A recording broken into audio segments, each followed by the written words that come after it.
Thanks. I'm not going to do all of that again, but I'll pick up. Dr. Tasman, our guest speaker today, is a past president of the American Psychiatric Association and 4 other national or international academic psychiatry organizations, including the Pacific Rim College of Psychiatrists. He was chair of the policy work group for the APA Task Force on Social Determinants of Mental Health, and currently is chair of the Lancet Psychiatry Commission on Social Determinants of Mental Health. Among his many publications, he is the founding editor-in-chief of all 5 editions of the internationally acclaimed comprehensive textbook, now known as Tasman's Psychiatry 5th edition, which was published in 2024. A number of us on faculty had our first introduction to a textbook chapter through Dr. Tasman's efforts, and the chapter on technology was one of the first, I think, in any major psychiatric textbook, so I'm grateful to him for that bit. He's the recipient of multiple honors and awards, most recently the prestigious 2024 C. Charles Burlingame Award for Career Excellence in Administration, Research, and Education. He's also the 2025 recipient of the APA Vestermark Award for Career Excellence, Leadership, and Creativity in Psychiatric Education. Lastly, his photographs have been selected for multiple publications and juried photography shows. His gardens have been featured in several local and regional garden tours. If you've been through the clinic on the 6th floor of the HCOC, and there's, the photographs on the wall, many of those are Dr. Tasman's products. So please welcome with me Dr. Tasman back to the University of Louisville.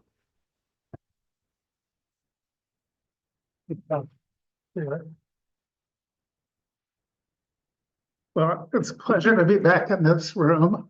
I see Robert Major will move to the front, so don't worry, I'll only call on you periodically. This is somebody's cell phone. You're going to wonder where that was later.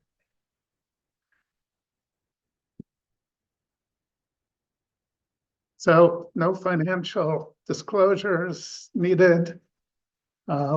You've probably seen the learning objectives.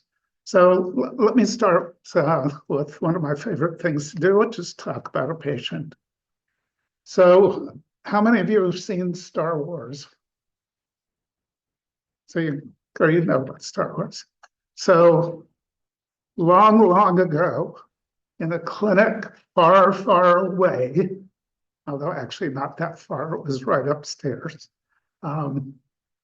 I was precepting in a resident clinic, and in those days, the way that worked was when you were the faculty preceptor that day, you had to do 4 an hour.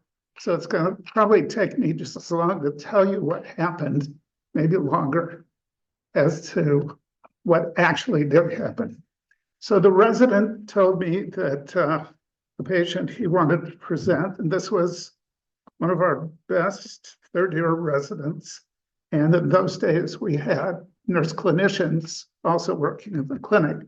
So what I heard was this was a woman who lived in the West End, and she was in her mid-30s. She had 2 kids, a boy 10 and a girl 9. And she was just living her life until about 2 or 3 months before she had an acute onset of what was described as a paranoid delusion. She believed somebody was going to break into her house and kill her and her 2 kids. And she was spending 2 or 3 hours a night checking the locks on her windows and doors. So she had no other symptoms other than what was described as this paranoid delusion, and had no substance abuse, no medical issues. There was nothing in her history that would indicate anything other than this was paranoid delusional disorder. So I always saw the patient with whoever was doing the presenting. In this case, it was the resident and the nurse practitioner. And I'm thinking those rooms were so small in those days upstairs. I thought this is going to be tough because she doesn't know me at all. I'm going to be sitting, 2 feet away from her, and we're all crunched in the room. And I thought, this is not good for a paranoid patient. So I had some trepidation going in. And so I introduced myself, and she's about as far away from me as the end of this desk here. So we're right next to each other, basically. And I said, I've heard a little bit about you. Can you tell me for yourself what you think's going on? So she told me the same story, pretty much talking the way I'm talking to you all. So anybody seen a paranoid psychotic patient? How do they interact? Anybody?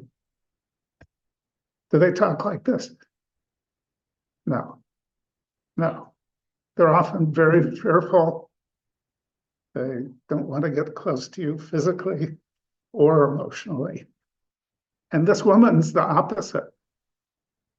I'm thinking, something's wrong with this picture. So if you were sitting there, what would you do next?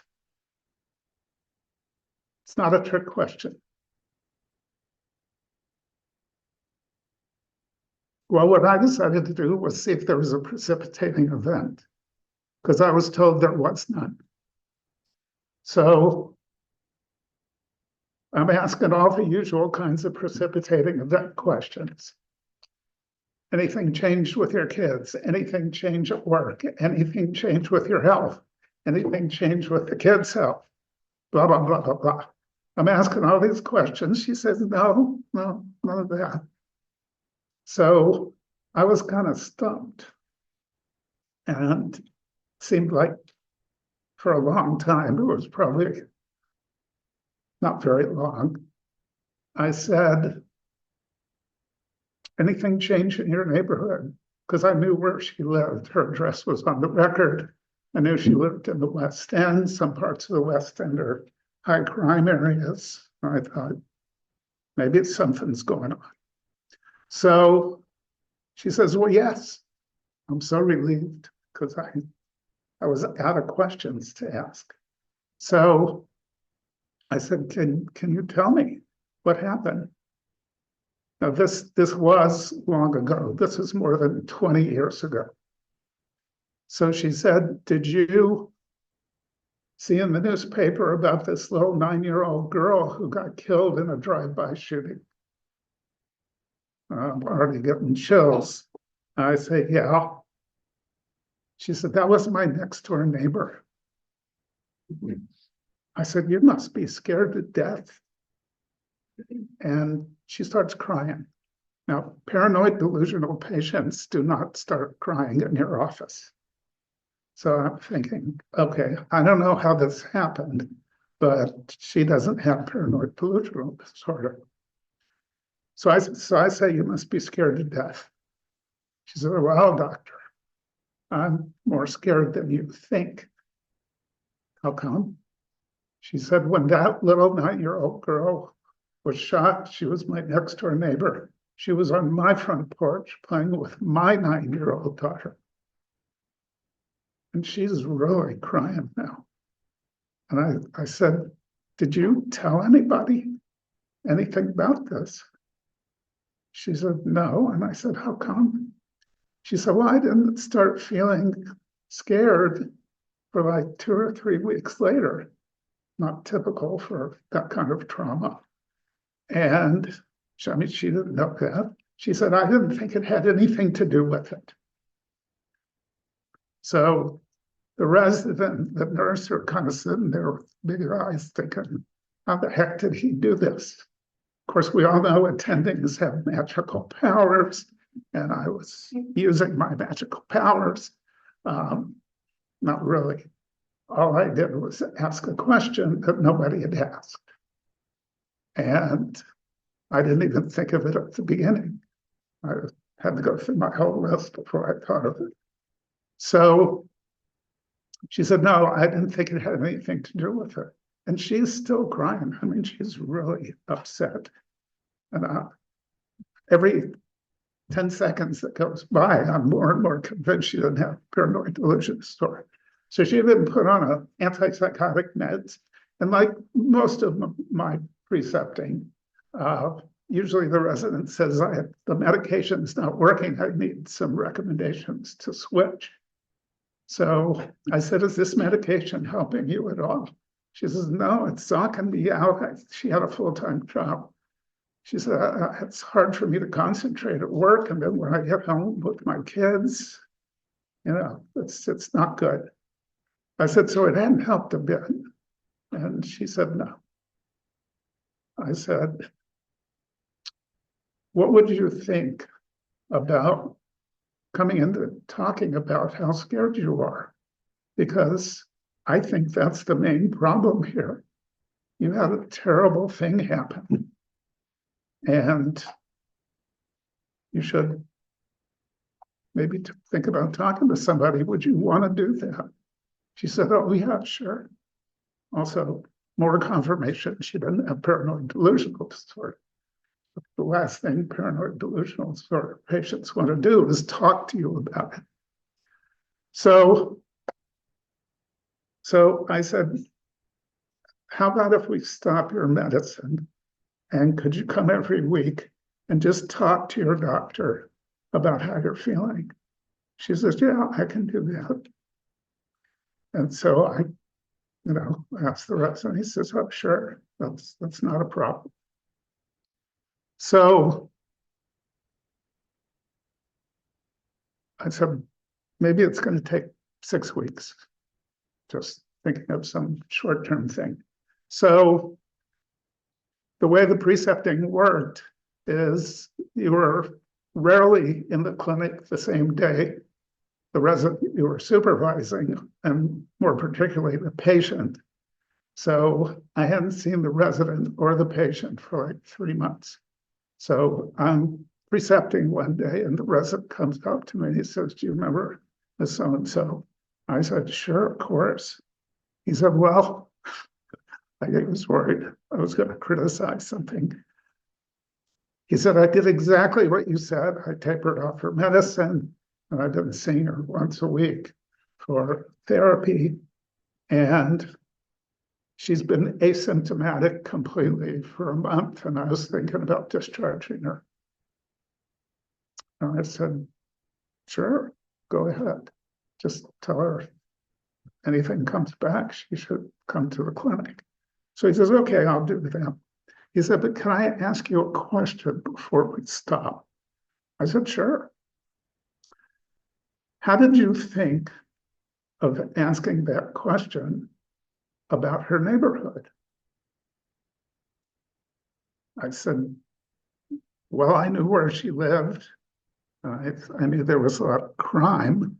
I had no idea something happened to her, but I'd ask everything else I could think of, and that was the last thing I could think of. I said, why do you ask? He said, it would never occur to me to ask somebody about their neighborhood. I said, well, how come? He said, well, I grew up in this kind of middle-class neighborhood. It was totally boring. Nothing ever happened. My friends and I couldn't wait to get out of there. It was so boring. And what I thought was, and hopefully we're doing better these days, I thought we're not doing a very good job of educating people about the impact of social determinants on mental health. Certainly exposure to violence is well known to be one, but trauma of any kind is often a social determinant that affects people. So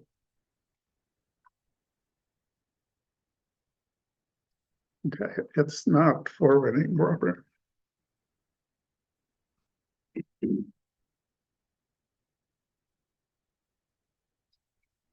Yeah. Okay, we put it on the slide.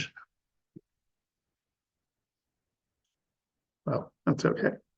So let me step back a few decades. So the biopsychosocial model, you've all probably heard of it.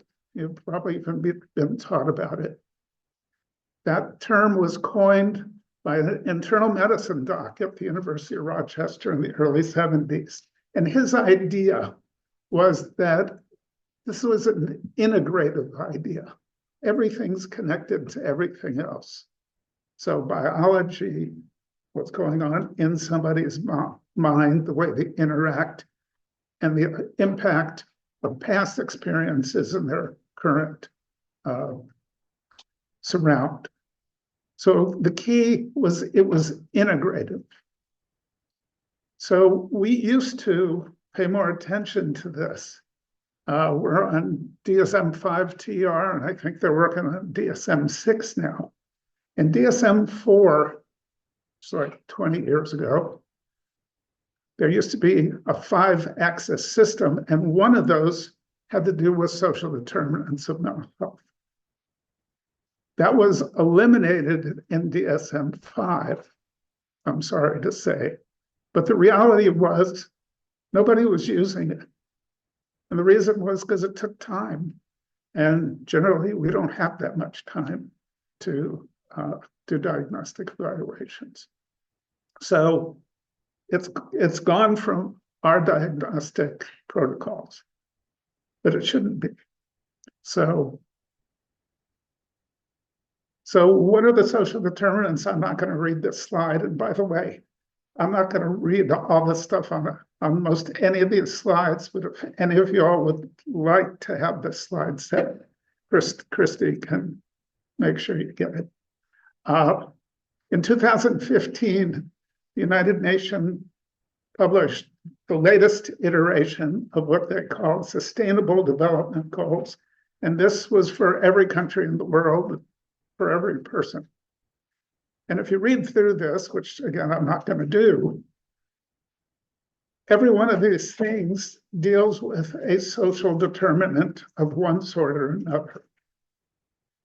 And just as an interjection, the social determinants of health are exactly the same as the social determinants of mental health. So it's not like there have to be two systems. So the UN did this 15 years ago, almost 10 years ago. And there's been almost no progress on any of these, not surprisingly, because it requires money and consistent government approach. The World Health Organization and the US CDC also put together what they thought were lists of social determinants. And the main difference between the WHO at the top and the CDC is just language. They're all talking about the same kinds of things. So this chart, which probably is a little hard to read, this was put together by a psychiatrist named Michael Compton, who works at Columbia in New York. And he actually wrote a whole book on social determinants of mental health. In 2015, it was published. This was a report. This is from a report he did for the New York State Department of Mental Health at around the same time. So he just put these in easy to deal with categories. So, and I'm not going to go through them all, but on the lower right, the basic needs in terms of housing, food, et cetera. And what does that include? Housing instability, food insecurity, poor access to treatment, bad transportation. So just as an example, people have been thinking about this. As Robert mentioned, the American Psychiatric Association had a task force on social determinants in 2021. And I was fortunate to be a member of that task force. And we added a few things that we thought were left out, which had to do with especially stigmatization about mental illness. Although when I was a medical student long ago, if somebody had cancer and asked us as medical students, should they tell their employer, we were in a quandary because we knew back then, this was in the 70s, ancient history, that a lot of employers would obtain people's health records, and if they had cancer, they'd fire them because they didn't want to pay extra insurance premiums for people with that kind of a serious illness. So stigma, better, but still there. Lack of parity in funding and resources, better, since the Wellstone-Domenici bill back in around 2000 passed Congress, but it's still not the same. There's almost every week, and sometimes every day, there's something in the news about the harmful impact of social media, internet use, forced or voluntary migration or immigration. This was before the migration of the last few years was going on. And I'm not talking just about the US, but we're living in a moment, I think you all know, where the greatest migration of people in recorded history is going on right now. Why? Wars,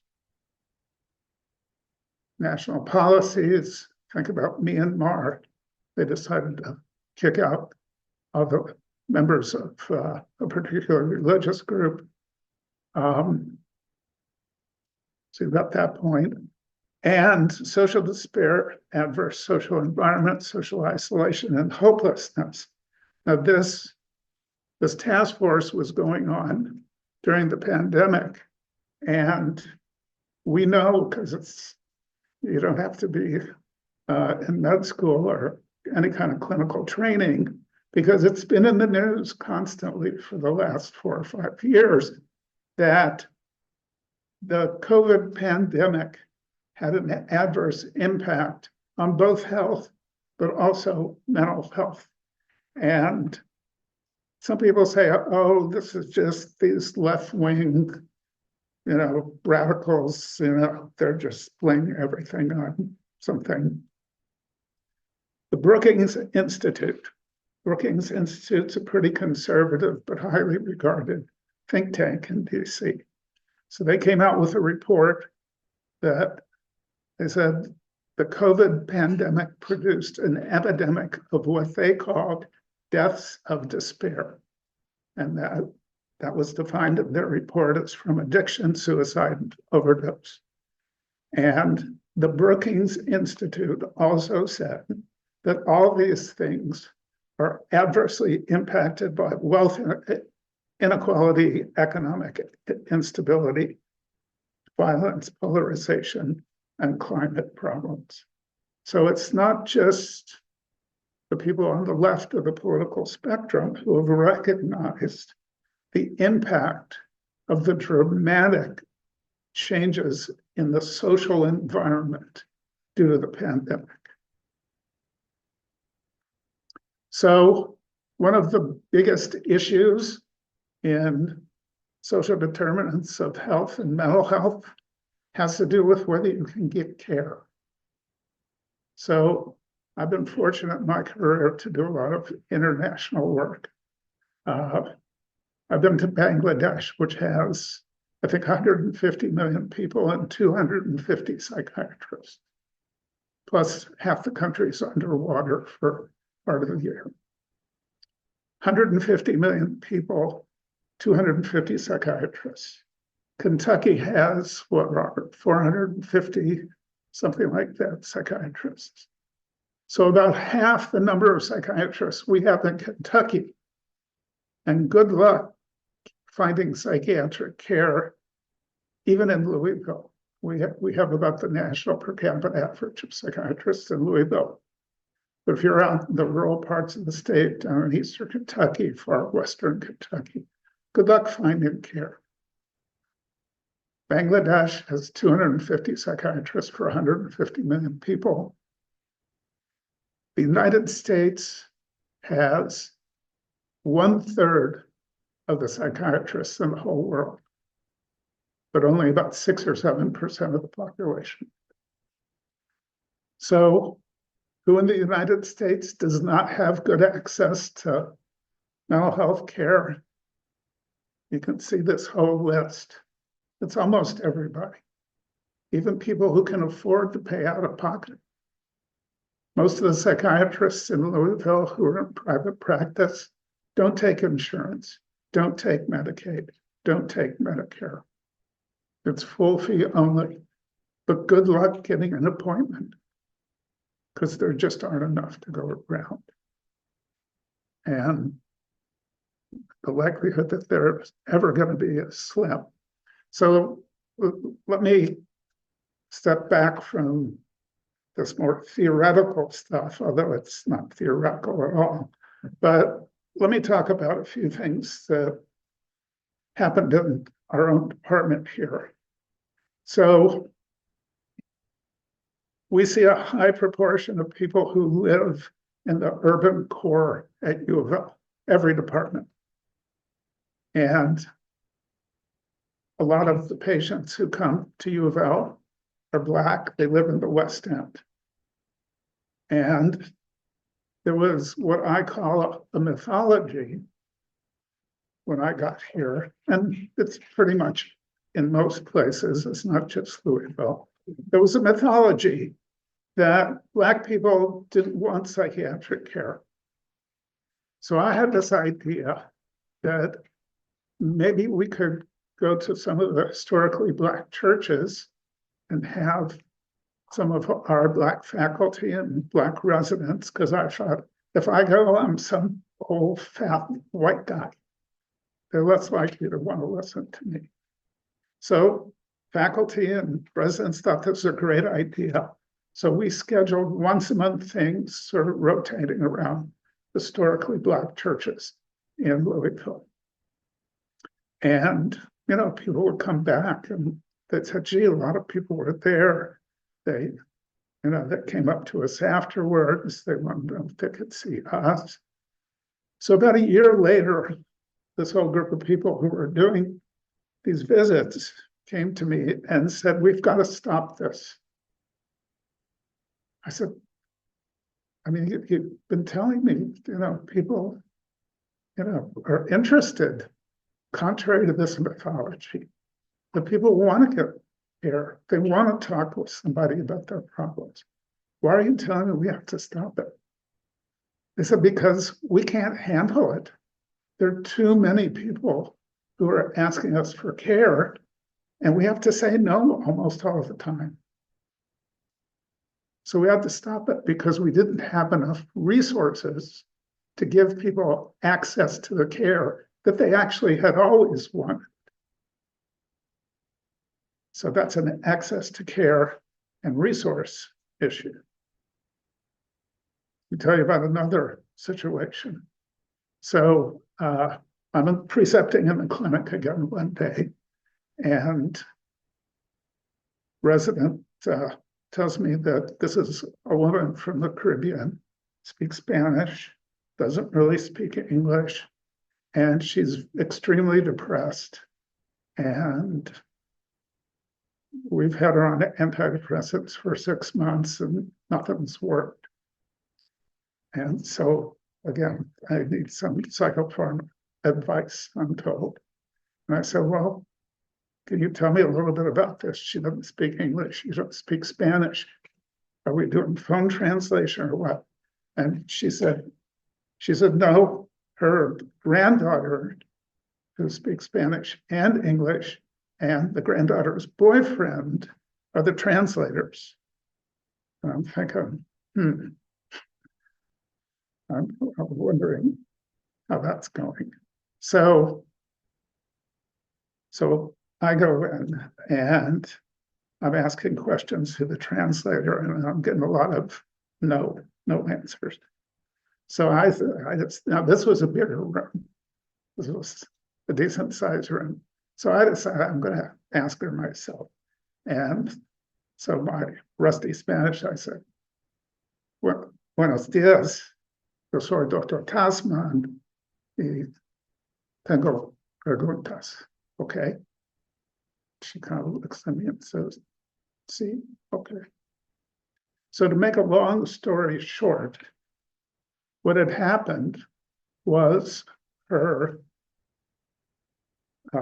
son had been arrested 4 months before for murder, and he was in jail. And she had gotten depressed soon thereafter. And the resident also didn't know that, which wasn't surprising because they couldn't really talk to this woman because it was all through the granddaughter. And think about your grandmother and how much she'd want to talk about her emotional problems with you or somebody your age. Probably not so much. So she told me this story, and we were out of time. So as luck would have it, I happened to be in the clinic the next 3 times she came. So I went back on talking to her in my rusty Spanish. And what I find out, so first of all, she's refusing any antidepressants and she's refusing psychotherapy. So what I find out is that the first thing that went through her mind when she found out her son had murdered somebody and been arrested, was she thought of her husband, who 30 years before had killed his brother right in front of this patient and was arrested in the country in which they lived, in the Caribbean. And the husband was still in prison. So, I mean, you don't have to be a psychoanalyst to think that something that happens now could have reverberations from something that didn't get resolved a long time ago. And that seemed to me a lot about what was going on. So I'm talking in my rusty 5 semesters worth of college Spanish and 3 years in high school. And basically she says she doesn't want to talk in front of her granddaughter. Okay, it's pretty understandable to me. You know, my grandkids are this tall. I could probably say anything to the oldest that she wouldn't remember. She's only 3. So, you know, if my grandkids were older, I don't think I'd want to talk to them about this stuff either. So I said, you know, this is all in Spanish now. And she's telling me this over the next few weeks. And she's really depressed and she doesn't want to take any medication. And I'm not convinced she actually needed medication. I mean, she had 2 psychological traumas. One is her son gets arrested, and her grandson. And that reminded her of when her husband got arrested for the same crime, same kind of crime. So it's too obvious. The first thing I think of is not medicine. I think of trying to figure out how to deal with these 2 painful, traumatic things. So the last time I saw her, when I walked in, she smiled. Before that, no, nothing. You know, she wasn't smiling at all. The third time I saw her, when I walked in, she smiled. I didn't even say anything. So that said something to me, that she was capable of forming a treatment alliance if she had somebody who could talk to her privately in a way she could understand. But it wasn't available. Another access problem, another cultural problem, another language problem. The third one is a woman from Iraq. So we have a fair number of Iraqi refugees in Louisville.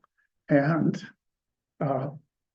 mostly we were seeing men in the clinic who would never talk about anything because where they came from, their life would be in danger if they said the wrong thing. All they wanted was medicine, and mostly the medicine wasn't working. So this particular day, I'm told by the resident that this woman is severely depressed. And I said, you know, does anyone know what set this off? Yeah, they knew. The husband had worked for the US government during the Iraqi war and had been told that when the war was over, he would get a special visa to come into the US. This is not unfamiliar if you pay attention to the news from Afghanistan most recently. So, so they're on a list and they're waiting for years and years and years. So finally they get word that they've got a visa now to get in the US. And the man, the male, the husband, is in the room wearing Western clothes, speaking perfect English. The woman is dressed in traditional dress, and she's got, she's pretty much covered up, and her hands are over her face. So you couldn't even see her face. The husband says, Dr. Tasman, don't be insulted. You're a man. You're a stranger. It doesn't matter if you're a doctor. She's not going to talk to you. Well, she wouldn't talk to her resident either, who was a female, but who didn't speak Iraqi Arabic. So, and the whole time I was in there, it was like this. I said, can you tell me what set this off? He says, I can for sure. So what was it? Well, we had gotten this visa notification that we were going to be able to leave, and we were packing up and all ready to go the next day, my wife and I and our 10-year-old son. And my wife and I are in the house packing, and we hear this explosion outside the house. And their son was killed because he either picked up or accidentally tripped over one of these improvised IED bombs. So he was killed the day before, after waiting years, their only child. And ever since then, the wife had been, to use official language, she had a retarded depression. And we couldn't even tell how severe. So I'm thinking, I have no clue what to do here. And the doctor says, Dr. Tasman, I see you're trying to figure out what to do, but don't worry. I'm thinking, sure. He says, you shouldn't worry because tomorrow, the very next day, we're going back to Iraq.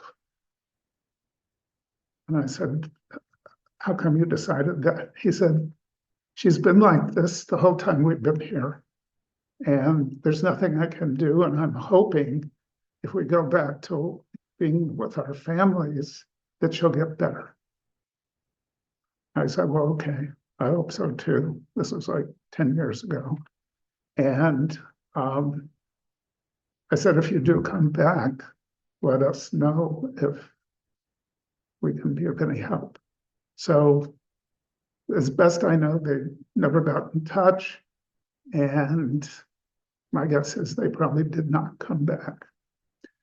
So is she an anomaly? Is the patient who's from the Caribbean speaking only Spanish? Are these people anomalies? No. We have, I don't know what it is these days. Robert, a few years ago, it was more than 50 languages. It's probably more now. People come to our clinic who don't speak English and they need psychiatric care. And we either do online or have a translator in the room. So access to care is a problem in lots of different ways. And if nothing else, that's a big social determinant. So let me just go through some different sections here. So one way of thinking about how to deal with all this is public health. And again, I'm not going to read all these slides, but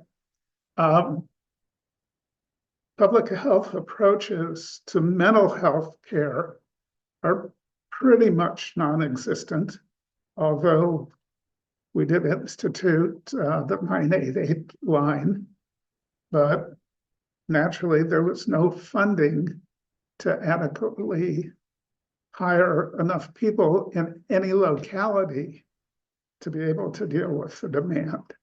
So we have a 988 line so people don't have to call 911 anymore. But then there aren't enough people to actually help the folks who are calling 988. And this is not unusual for government-sponsored, in any country, not just the US, in any country, government-sponsored health or mental health programs are hard to come by. Why? Because they're expensive when you're dealing with an entire population. And you have to have all kinds of resources, and there's never enough money to do it. So the 988, I was on the National Advisory Council for the Substance Abuse and Mental Health Services Association when 988 was being formulated. And I thought, this is a great idea. But then they told us that it was up pretty much to the locations to fund the backup. Like the feds were just doing the skeleton and fleshing it out had to come locally. And I thought, well, that's not going to happen.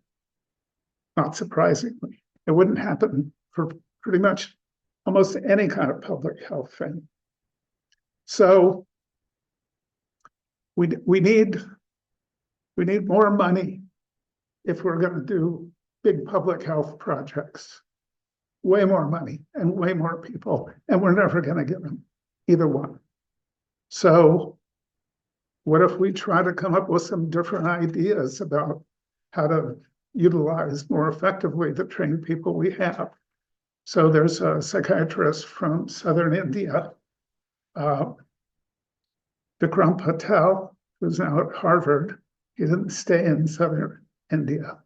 And he came up with the idea of training just people in the town to do initial mental health assessments, because India, at the time he was doing this, had over 1 billion people and 2,500 psychiatrists. I think they have about 4,000 now. So he was training lay people to do initial psychological psychiatric evals. And it was very successful, very helpful to improve triage and get better access to care. But again, it was like a drop in the bucket. One of the biggest things we know about, that there's a large literature, published, peer-reviewed, good research on the lifelong impact of early childhood adversity.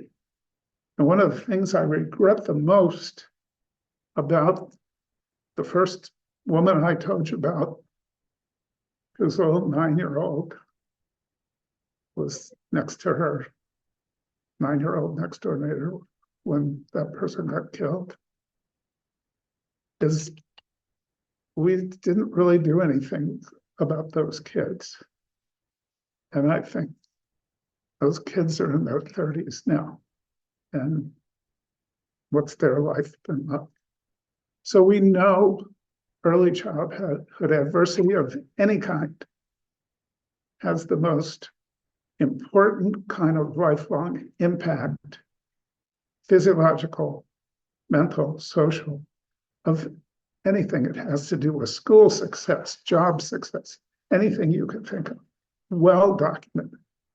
So if we're going to do kind of institutional things, you'd think, well, we should focus on that.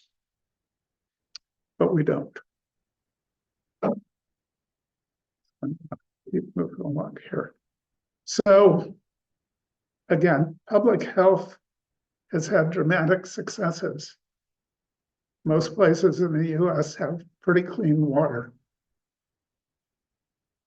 Most people in the US have access to vaccinations if they want to get them. I won't talk about measles, but you all know that there are social influences on whether people take advantage of resources that are available. So ideally, these kinds of things have to do with primary prevention. One way of thinking about preventive care is primary, secondary, tertiary care.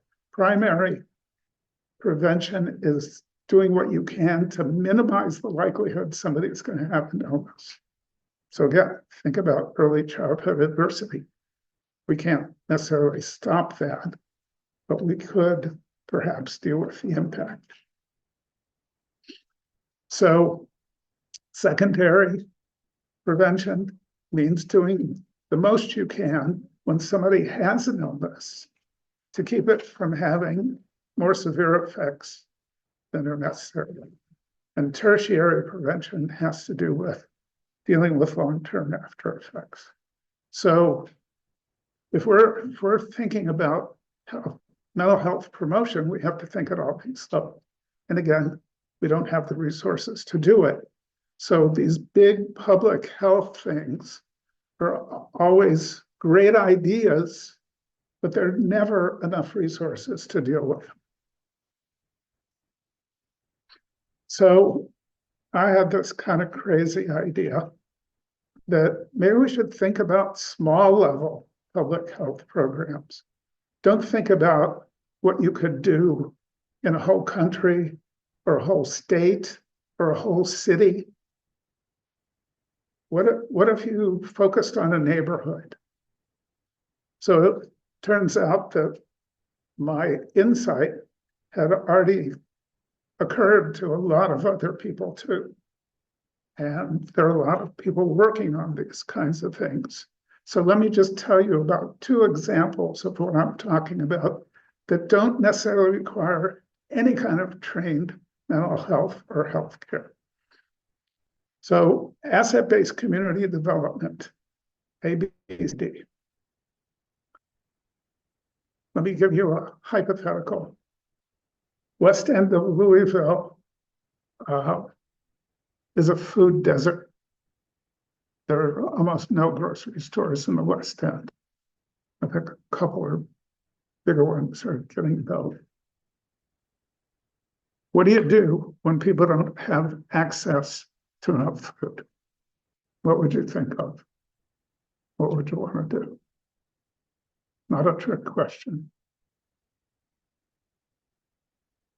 You can't build a grocery store, but you could build a food bank.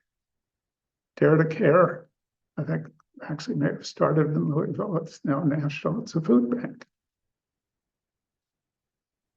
So what happens when the food bank runs out of food because it's reliant on donations?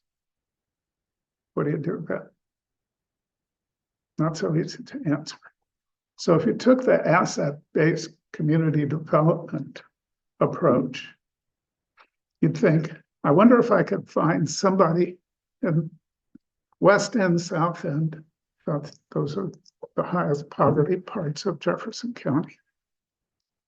I bet there's somebody in those neighborhoods who knows how to grow tomatoes. Maybe they're even already doing it on their front porch. And there are a lot of vacant lots that the city owns. About 10, 15 years ago, they were trying to give them away to people for $1 a piece. Not kidding. And they couldn't even do it. So what if you could find somebody in the West End who knew how to grow tomatoes, who would be willing to teach people, and maybe you could ask the city if you could use one of those vacant lots and have a neighborhood garden. So that's asset-based rather than deficit-based. Food banks are a great thing to do, but they're deficit-based. That means you don't have something. Asset-based development means there's probably an asset there, And if you can take advantage of it, it's going to have a bigger impact. So that's just one example. And again, it deals with what's already in the community. So there's another neighborhood level idea. It's called integrative community therapy.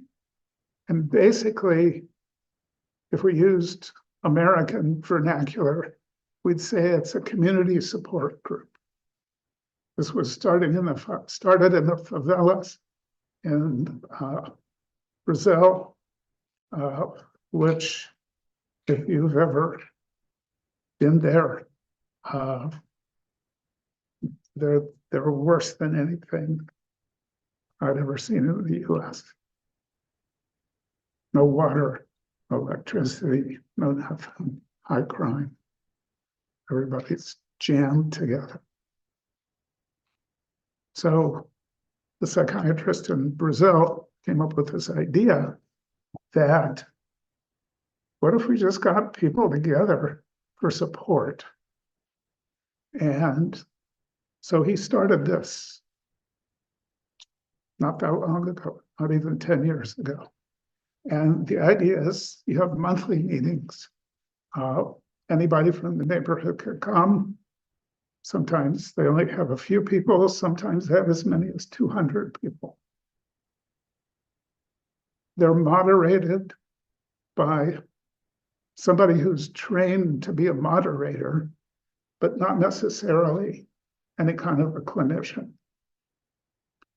And the idea is that communal problem solving can have a positive mental health effect. So you start off, everybody's sitting in a circle. You say hi, if somebody hadn't been there before, introduce themselves, people say hi to say who they are. And then people in the group decide what they're going to talk about that day. There are two rules in this. One is nobody can talk about mental health problems. Nobody can talk about their psychiatric problem. And nobody can give advice. You can't say, here's what you should do. All you can do is talk about problems of daily living. My husband drinks too much and I don't know what to do about it. Well, my husband used to drink a lot and here's what I did. That seemed to work some. So that's the whole idea. No talking about psychiatric problems, no talking about psychiatric treatment. It's all about problems of daily living, social determinants.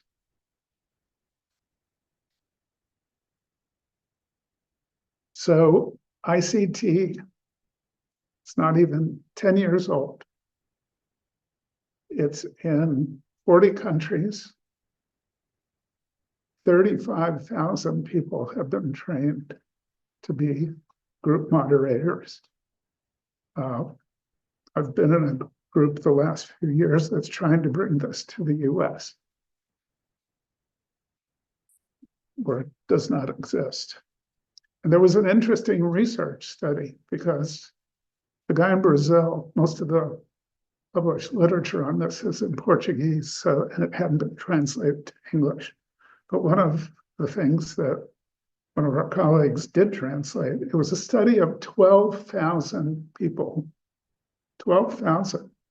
I mean, think about that. That's a pretty big sample size. They studied 12,000 people who had attended at least 4 monthly ICT meetings. That didn't even mean they had to be sequential, if they had ever been to 4. And what they find, about 85% of the people of these 12,000 said that they had felt that their mental health concerns had been alleviated either to a great extent or completely, and that they didn't think they needed any kind of mental health care anymore. Now that's a pretty amazing result. I mean, just think about all the studies we cite that maybe have 100, 200's a gigantic study, 12,000 people. So this is an example of kind of a community level public health kind of idea that does not require highly trained doctors, nurses, psychologists, social workers. So the group in the US is called the Visible Hands Collaborative, and I'm pretty sure our website's still up, visiblehandscollaborative.org, and there's a video with English translation of a session if you're interested in looking at that. So let's come back to education. So more than 20 years ago, I'm thinking we were really behind the curve here. We're not training our residents to think about this stuff at all. So what do we need to do? Well, somehow this aspect has to be in national standards. Develop some new screening tools. We have PHQ-9 really made a big difference when it was developed to assess for depression. Don't need a trained clinician to do it. The patient answers it. It takes you 30 seconds to see what their score is. There's also a PHQ-2. So there are a lot of screening tools for social determinants, but some of them don't even include exposure to violence. So none of these are really very good.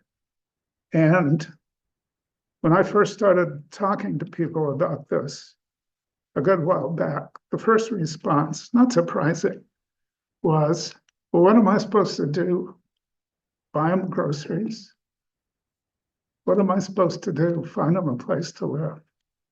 What am I supposed to do? Find them a job? No, we're not supposed to do any of those things because we can't. But what we can do is pay attention to the impact of those adverse things on what we're seeing when somebody's in the clinic. So I decided, well, just maybe I'm out of it.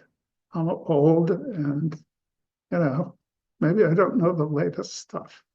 So I decided to do a little research myself. So you all know about the milestones. You've had it on, and you will have attention to milestones on every clinical rotation. So I decided I'm going to look up on all these milestones and see where social determinants stand.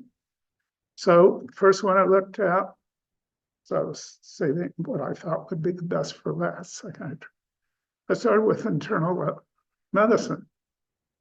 So screening for social determinants of mental health is in the internal medicine milestone, but it's a level 4 thing, meaning this is likely not something anybody's expected to be competent in until they're almost at the end of their training.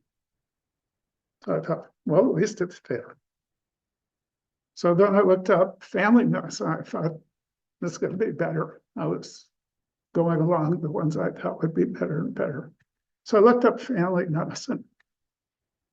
There is no mention either of social determinants of health or mental health, either as part of the formulation or treatment in family medicine.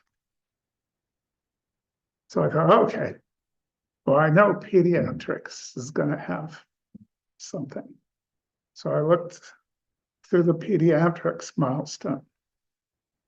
Social determinants of health or mental health is not mentioned at all in the evaluation or formulation. And the only thing that's really mentioned is the word disparities, and that's in systems-based practice. In one of the sections of systems-based practice, section 5, population and community health. So I'm thinking, okay, I've been disappointed, but now, okay, I'm gonna look at the psychiatry milestones.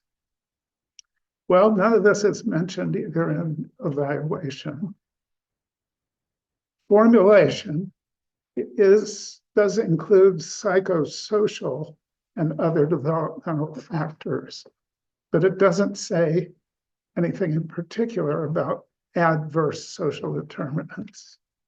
And there's no mention at all in the treatment or the, even more important, the psychotherapy sections, where you'd think that would be the most likely place somebody would talk about this. So to say the least, I was highly disappointed. So as you all may know, there's a new version of the milestones being worked on for all disciplines. And I'm afraid to even wonder how much this is going to be integrated, because we have so much to teach and not enough time to do it. You can ask any training director in any specialty, and they'd all say, well, it'd be nice if we had an extra year, but that's never going to happen. So what can we do? We can look at our own med school, start teaching about this early in training. I talked to the dean a few months ago. There was an article in the Courier Journal about a layperson focused diagnostic, not diagnostic, but assessment idea for suicidal ideation and intent. It's called QPR. It was in the Courier Journal. So UK has a big grant to teach this. It's for lay people to assess their worried, somebody they know, somebody they're related to, maybe suicidal. How do you talk to them about it? And it's, to me, I thought it was great. So UK has a big grant from the state that's part of a Healthy Kentucky project. So I talked to the folks in Lexington, and I said, listen, it's okay to talk to me, even though I'm at U of L, because I did go to UK med school. So at least they laughed when I said that. But they've done nothing in Louisville. So I said to the dean, you know, maybe we could do this. And he said, we'll talk to Ann Shaw.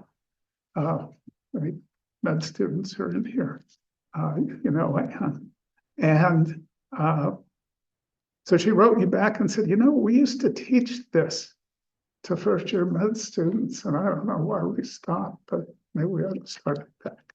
So we could do things in our own place, if not system-wide. And lots of easy kinds of questions we don't have as part of our evaluations. I mean, even though we give residents extra time compared to faculty to do an initial evaluation, I don't think we ask a lot of questions like, how do you deal with stress when you're feeling stressed out? How do you deal with it? I don't think it's a typical question people ask. Okay, I'm gonna zip through and finish up because we're almost done. If you want to read more about this, I'm not trying to sell you books. I don't know if U of L has a contract with Springer. Springer publishes big textbooks in any discipline of education you could imagine. But if U of L has an online agreement with Springer, you can look this up for free online, this chapter. And it's in the book. It's all about what I've been talking about today in much more detail. Alternatively, if you can't find it that way, if you want to learn more, you can look up the American Psychiatric Association website, which is psychiatry.org, and you don't need a login or any kind of account. When you get to the website, you just do a search for Social Determinants and Mental Health Task Force, And that will take you right to our report, which is only a few years old, and hundreds of references. There's a tremendous amount that's been published. So this is a good time to do it. It's a good time to pay more attention, because even though we've known about social determinants of health forever, the asylum movement in England in the 1700s was based on an idea. If you took people with psychiatric problems out of the dungeon-like psychiatric hospitals where they were being held and moved them out of the country and let them work on a farm and where this asylum is, they're probably going to do better. And in fact, this was implemented in the United States. Central State Hospital was one of these places. Central's in Louisville now, but when it was built, it was out in the country, and there was a farm, and people worked on the farm. So this isn't exactly a new idea. So that concludes what I want to say. I just want to put this slide up, but if anyone has questions or comments, I think we still have a few minutes.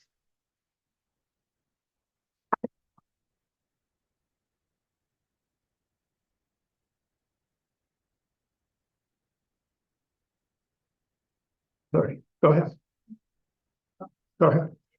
Thanks, Dr. Tasman. I really appreciate the talk. It was very interesting and great to hear about some of the experiences you had clinically. My question is, you acknowledge that, as psychiatrists or as clinicians, right, we can't necessarily give the patients food, help them with housing, things of that nature. These sorts of things would generally be the sort of a role of a case management, like classic traditional case management, but lots of clinics, including our own, here at HCOC, that don't have case management services for our patients.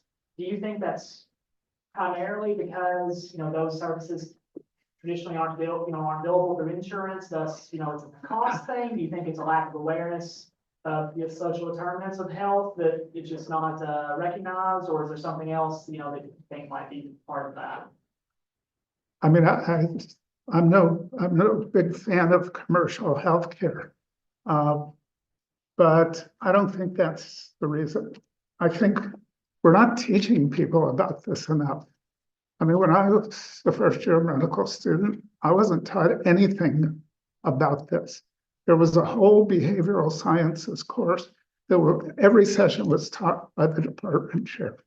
Not one session was ever devoted to thinking about these kind of impacts on people's life. So I think it's a resource problem, and we're not teaching people. So just one more example. The state of Kentucky did something really terrific years ago, which is they set up a program for pregnant Medicaid recipients. And it was geared to provide prenatal care and care for the first 3 years of life for both the fetus and child and for the parents. So it was a parental support program. So this was funded to allow 1,500 people in the entire state per year. And since you could be in the program for up to 4 years, how many new people were going to be coming in every year? So it was a great idea.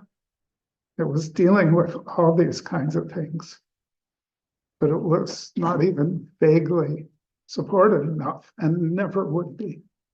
So as of about 15 or 20 years ago, and I'm sure it's no better now, 1,500 people in the whole state could access this. And the resources had actually been cut. So all that they were providing was prenatal care, which is better than nothing. But the postnatal stuff. Not at all. So again, I don't think it's one of the times I won't say it's about the insurance companies and reimbursement. I think we're just not teaching people about it enough. Because I hope, as you listen to me talk about these things, you go, oh, gee, that kind of common sense, it makes sense. This doesn't sound too weird. And I think if we were doing a better job right at the beginning of med school, that would make a big difference.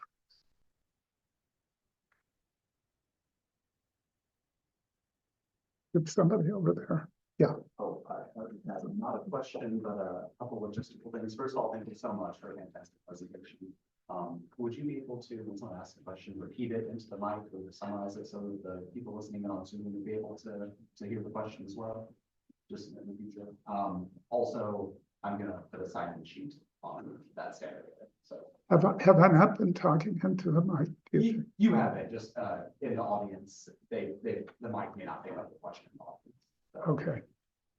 Well, just to summarize, there was a question about why we're not able to address this better. Was it about resources? And I said, mostly, I think it's about not teaching it enough, early enough in training, not resources. We're about out of time. Anyone else? Gone. Okay, thank you all. Appreciate it. Oh, did you have a question? Yeah, this is honestly, so I think you're talking about the social determinant of mental health is extremely important. And one of the things that you mentioned is your experience with immigrant population that we see in our clinic, in the outpatient clinic. I just joined faculty as an outpatient doctor, and I'm from Egypt, so my first language was Arabic, and I've been taking in the Arabic-speaking patients from other providers and things like that, and believe me, it makes a huge difference. So one of the things I'm interested in setting up like a resident lived clinic with global mental health. So non-English speaking patients would be in the clinic, and they would be accepted by me or other providers. And this would be a topic that would be very emphasized in evaluating and assessment in this population. But I do think that one of the biggest obstacles is the shortcomings that what we can offer in outpatient psychiatry. Similar to what Dr. Bilbro has said, I tend to find myself like referring to a lot of outside of the department kind of services. So I tend to refer people sometimes to certain counties for case management and for therapy. I think we just need to have a little bit of better collaborative effort between the community mental health clinics and our department if we need to outsource some of these things. What would be an approach that you think would be helpful in building up a clinic? So this is sort of a question and a comment about doing more to make it easier or more appropriate for people who don't speak English as a first language to receive care in our clinic.